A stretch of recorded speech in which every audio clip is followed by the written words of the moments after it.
these folks took up the cause. So they took up the cause of the unicorn horns, save the unicorn horns, don't make them grow new horns because it's uncomfortable.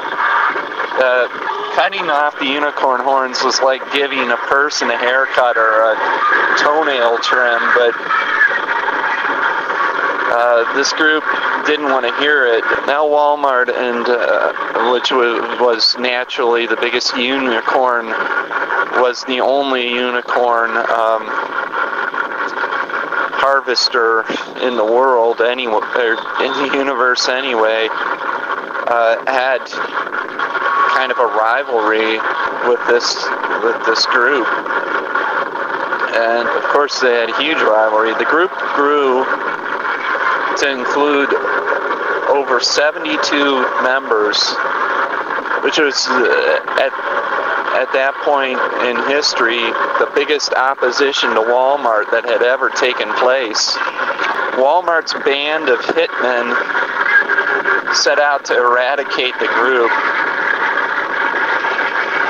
and they rubbed out pretty much all of them, but there were like 5 or 6 of them that lived way out in the country, and none of the hitmen really felt like going out into the country. So these 5 or 6 individuals just survived on producing newsletters and such to promote their cause, but only the other 4 or 5 people would read it, so it didn't amount to shit.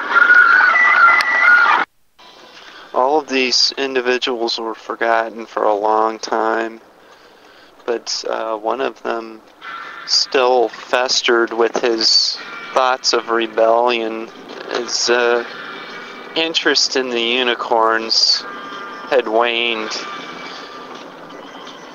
but he invented new causes every so often to get fired up about and later forget, such as liberation of kumquat balls, extraterrestrial free-range chicken barf. This guy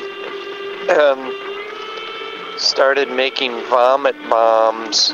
A bomb, when it exploded, vomit would spray everywhere. It was slow, tedious work. Filling up the vomit bombs took him years and years. He grew very skinny from his bulimic habit, but it was all for the greater good.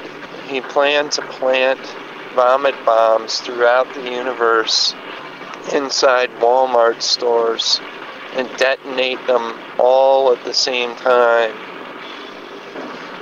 spraying vomit all over their precious inventory. Even though this was kind of an infantile sort of rebellion, considering the fact that they could just wipe the vomit off and sell the stuff anyway, this guy really had it in his mind that he was going to make the establishment pay for essentially putting everybody into a state of zombification. People were basically the alive dead at this point. Not a whole lot running through their brains. Not a lot of original thought. Not any kind of advancement in most cases. Since the invention of hamburger propulsion, science had more or less shut down throughout the universe. A few rogue scientists continued to work, discover new things, write about their knowledge, but very few people were willing to participate. No one read their work. Nobody shared in their discoveries. Nobody was interested any longer. So I guess he was thinking that this would somehow wake people up. Whether he was right or not, nobody would ever know.